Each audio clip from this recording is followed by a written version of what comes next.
Okay, welcome back. After a long time, again I'm releasing for you one of my videos regarding the cytology.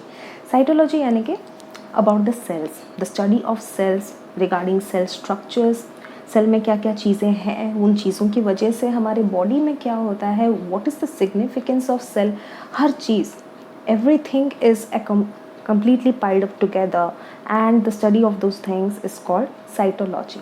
ठीक है, तो आज हम लोग बहुत ज़्यादा टॉपिक को खींचेंगे नहीं. So what is the basic objective of this video regarding cytology, वो ये है कि जितनी जल्दी हो सके एक quick brush up about cytology क्या है. We will be directly hitting the bullseye regarding the components of cytology. पहला, माइक्रोस्कोप हम लोग यूज़ क्यों करते हैं सेल्स को देखने के लिए, माइक्रोस्कोपिक ऑर्गेनिजम्स क्या हैं, and simultaneously we will be having a look out about the types of microscope, उसके मैग्नीफिकेशन पावर क्या है, कौन यूज़ किया, कैसे यूज़ किया, क्यों यूज़ हुआ और किस पावर में यूज़ हुआ, तो वो सब भी देखेंगे. Apart from that we will also see कि सेल थ्योरी क्या है. ठीक है, अब सेल थ्योरी किसने प्रपोज किया, कौन से ईयर में एग्जैक्टली किसने क्या बोला, scientist, we will be covering up that also. On top of that we will also be throwing some highlight on the cell organelles. ठीक है, अभी सेल ऑर्गेनल्स में लेकिन जाने से पहले एक बहुत ज़रूरी चीज़ ये है कि सेल किस वजह से एग्जिस्ट करता है, what is that most important element in the cell which gives its identity about the protoplasm and protoplasm doctrine. उस बारे में भी we will be talking about in detail. And protoplasm के वेरियस पार्ट्स जैसे कि cytoplasm, nucleoplasm, cytosol, so everything will be covered up in this particular video. ठीक है, तो अभी ज़्यादा कुछ वेस्ट नहीं करेंगे हम लोग टाइम, एंड हम लोग सीधा चलते हैं हमारे मेन टॉपिक पे, that is about your cytology, और which you say the study of cells and its organelles. Study of cells and its organelles.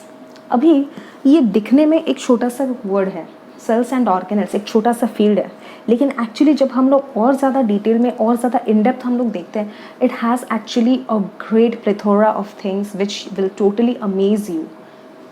Definitely I am saying it, it will leave you with slack jawed amazement. अभी आते हैं हम लोग यहाँ पे cytology में. Actually ये जो चीज़ सेल है, सेल का साइज़ अगर हम लोग देखें तो बहुत ही छोटा है. It is extremely microscopic. अभी हम लोग अपना हाथ वगैरह सब देख सकते हैं, but each and everything over here it is just completely made up of your cells. और इतने सारे सेल्स हैं that you can not count. So now directly focusing upon the size of the cells. The size of the cells is actually so small that we call it microscopic. अभी जब मैंने microscopic बोला है, मतलब अपनी आंखों को दिखता नहीं है, it is not clearly visible to our eyes, so definitely we will use an instrument to see this. What is that instrument? Microscope. Microscope अभी क्या है? What is microscope? Microscope is actually simple nothing. It's a combination of lenses. Combination of lenses to get a magnified view of an object. Magnified view of an object. अभी ये simple terms में हम लोगों ने ये, this is a instrument. This is an instrument which has a combination of lenses to get a magnified view of the total object.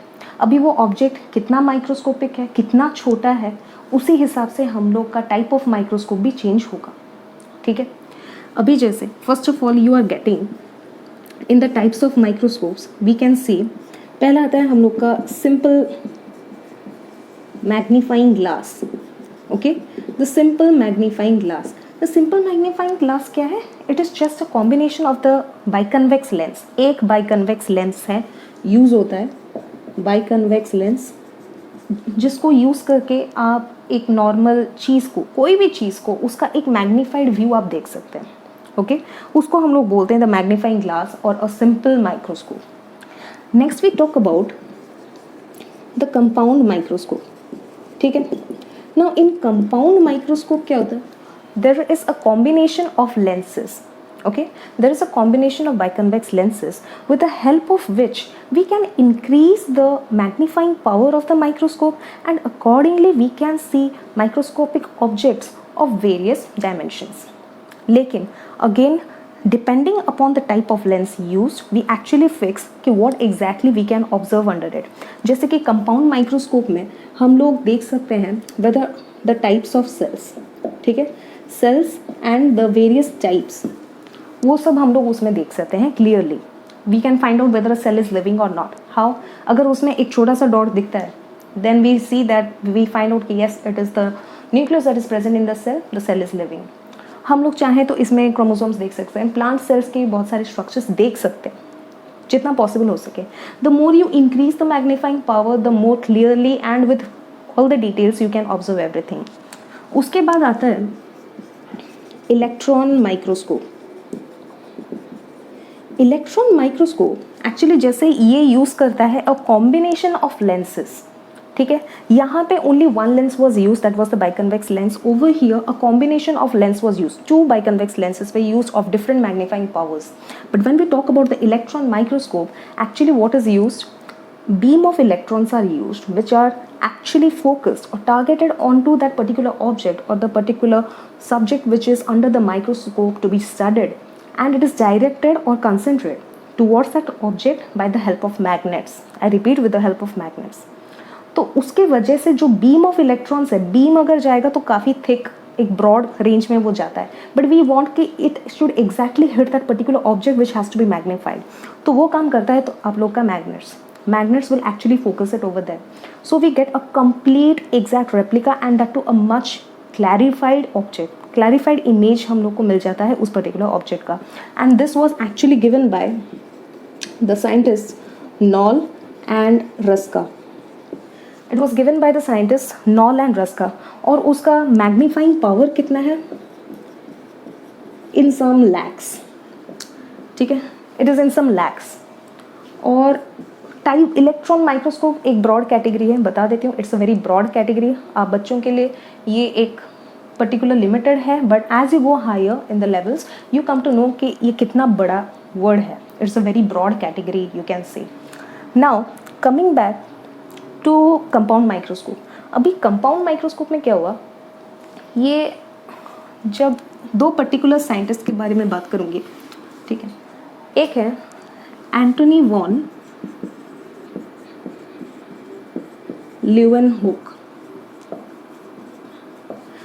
This scientist particularly used the compound microscope and he was the one to observe that a particular thing can be magnified using a compound microscope. लेकिन ये जो compound microscope इन्होंने use किया था, it was a very simple one. Actual contribution किसका था? Robert Hooke. Robert Hooke got a much better version of the compound microscope and he was the one to observe कि जो एक cork के slice को उन्होंने क्या किया, he used a slice of cork, the slice of cork under the microscope and he visualized that actually there are a lots of compartments, empty compartments जिसमें कुछ भी नहीं है, it is totally blank. Over there he realized that this thing is actually dead, it's a dead substance. If it is a dead substance then definitely we cannot find anything of that sort. सबसे पहले prominently कौन सा दिखता है, कौन सा organelle? That is the nucleus.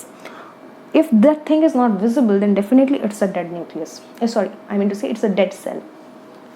So he was the first one to observe that slice of cork in which there were empty compartments and he was the one to give the concept of the cell which is a dead cell and it is completely empty.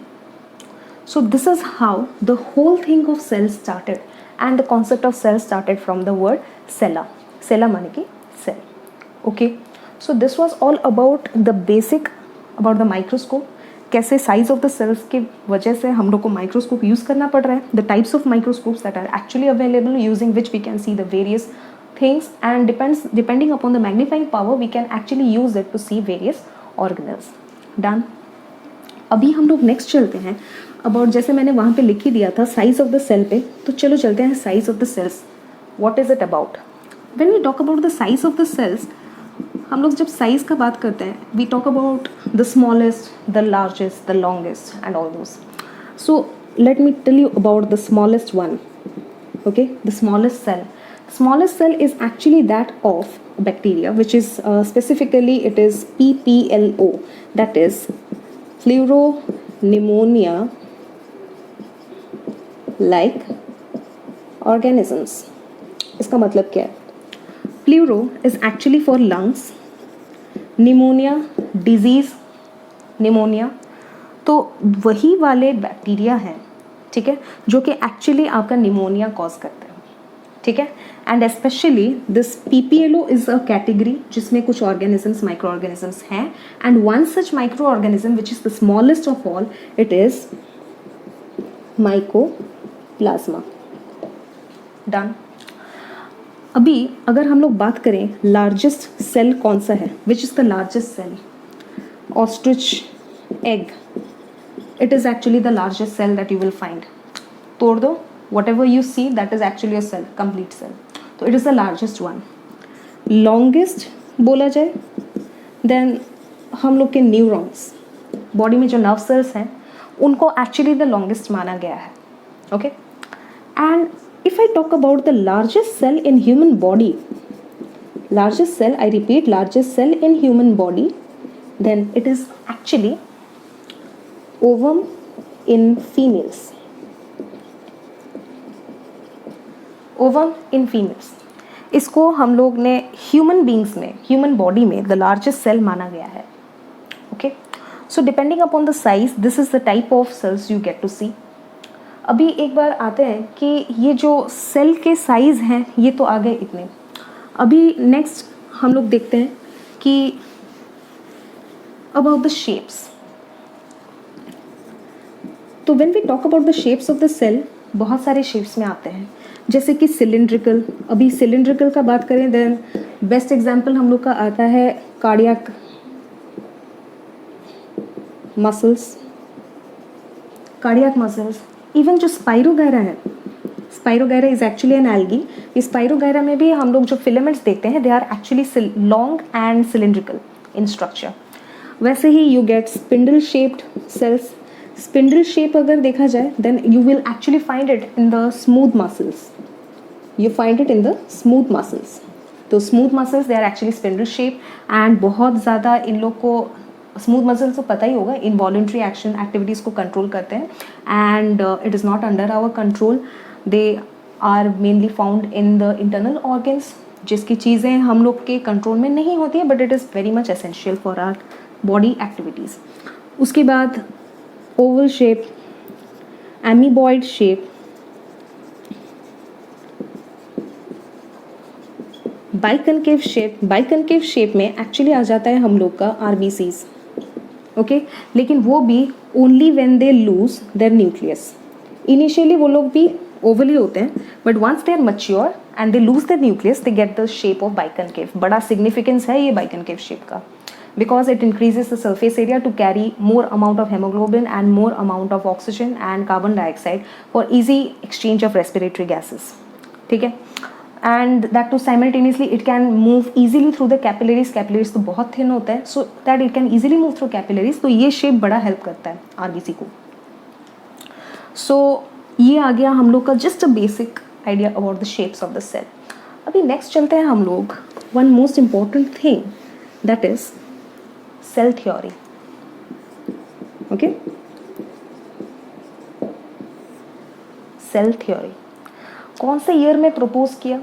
अभी cell theory में पढ़ेंगे कौन से year में propose किया, किसने किया, क्यों किया. So these are the basic questions which we will be targeting. Okay, so let me proceed with cell theory.